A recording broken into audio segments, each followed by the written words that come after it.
Ali Baba and the 40 Robbers.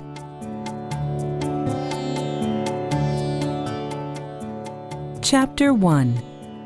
The Treasure Cave.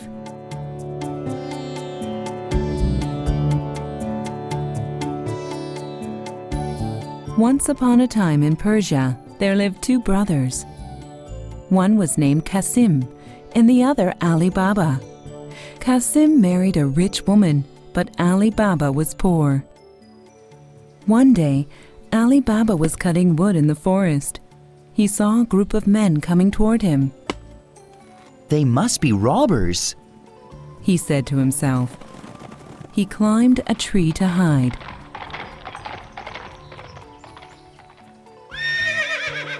When the horsemen came up, Ali Baba counted them. There were 40 men in all. They got off their horses before a black rock. The captain said the words, "Open sesame!"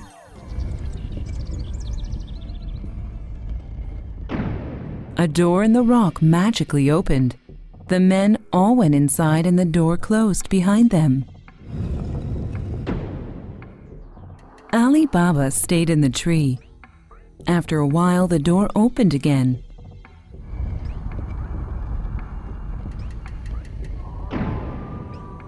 The robbers all came out. Then the captain said, "Close sesame!" and the door closed again. Then all the men rode away.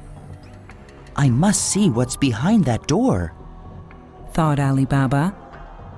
As soon as the men were out of sight, Ali Baba climbed down. "Open sesame!" he said in front of the rock.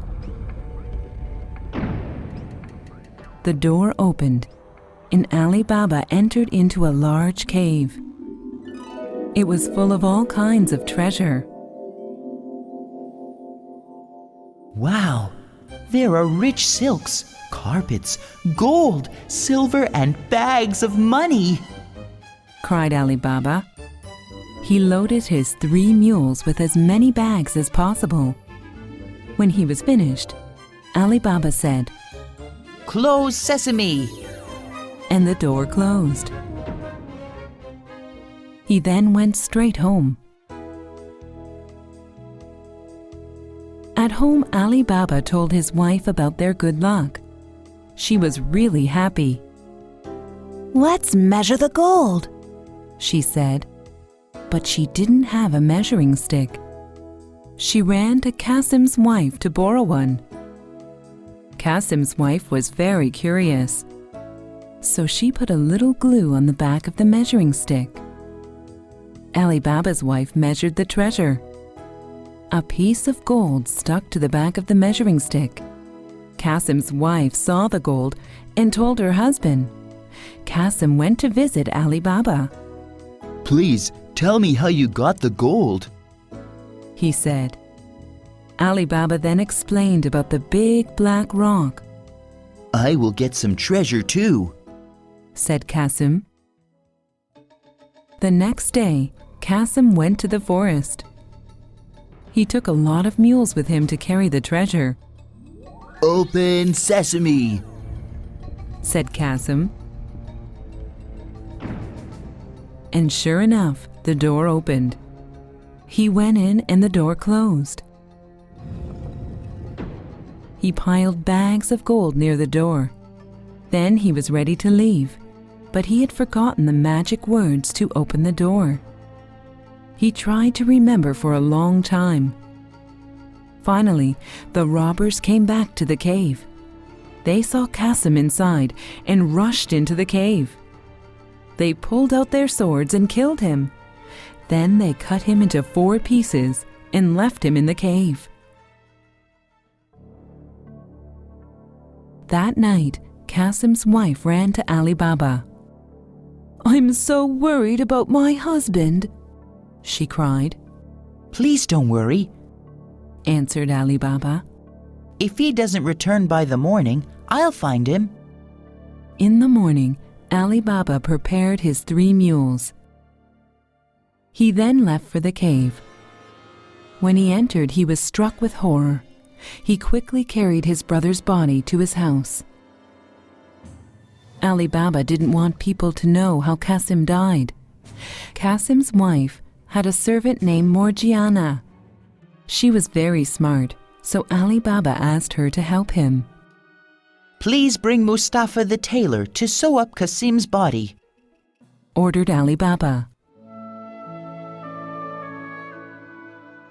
Morgiana went to Mustafa in the early morning.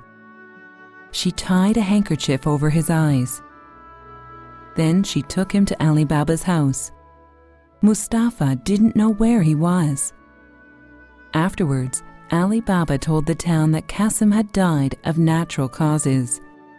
Ali Baba buried him, and everything remained a secret. In those days, men in Persia had more than one wife. Often, when a husband died, his brother would marry his wife. Ali Baba decided to marry his brother's wife. Then no one would be curious about his new treasures. Therefore, Ali Baba married Qasim's widow. Then he went to live in her house.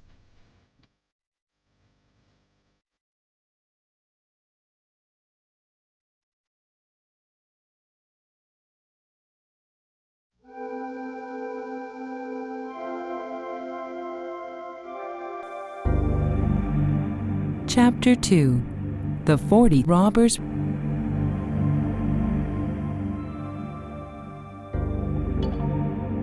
Meanwhile, the robbers returned to their cave. They soon realized that the body was gone. Someone knows our secret, cried the captain.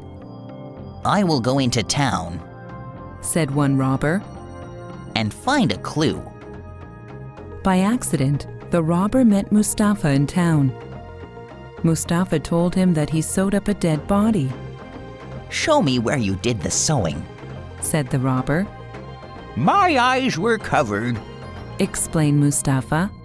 so I don't know where the house is.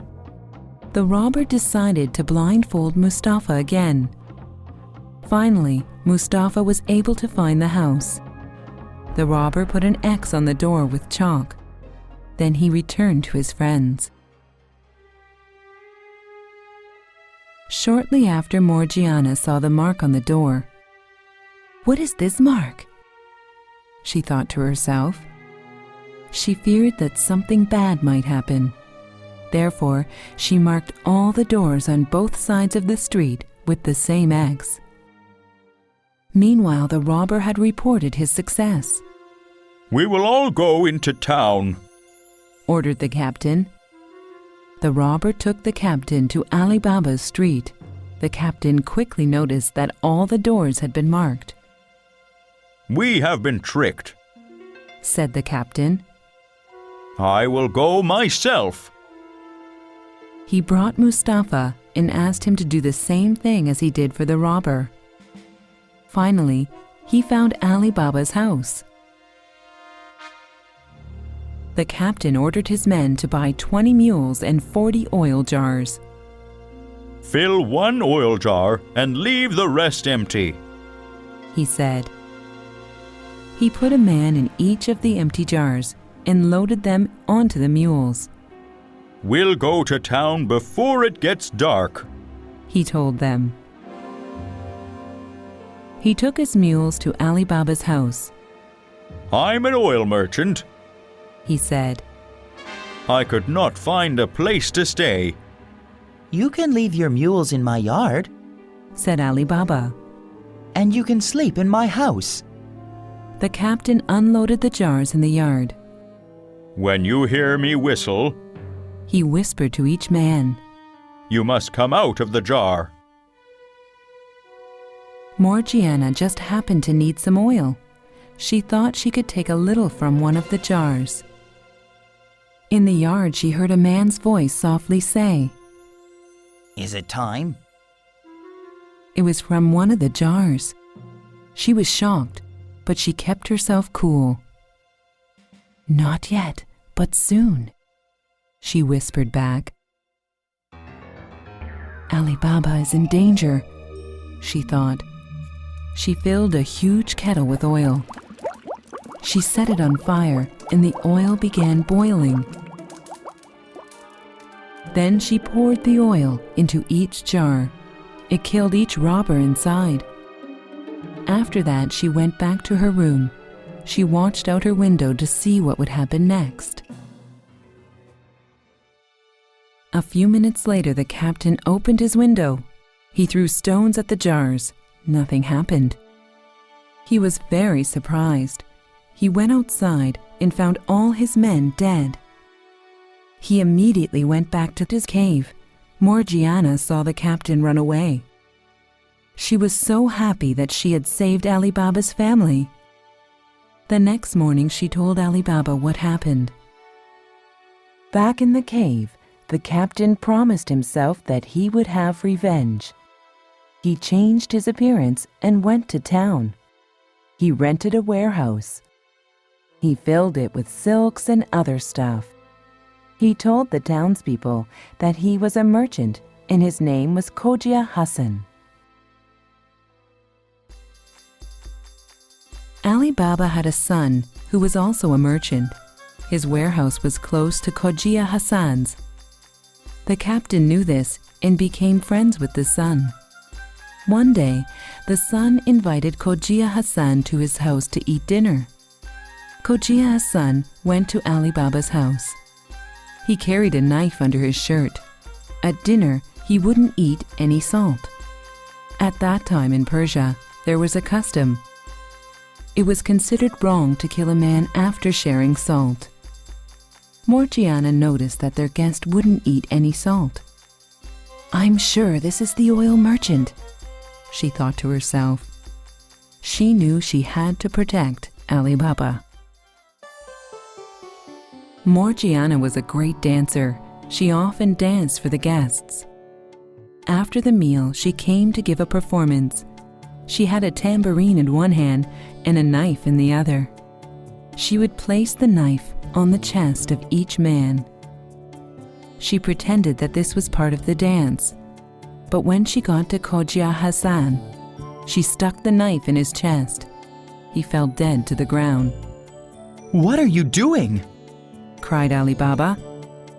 "This is the oil merchant," explained Morgiana. "He planned on killing you." She opened his shirt and showed Ali Baba his knife. You saved my life, said Ali Baba.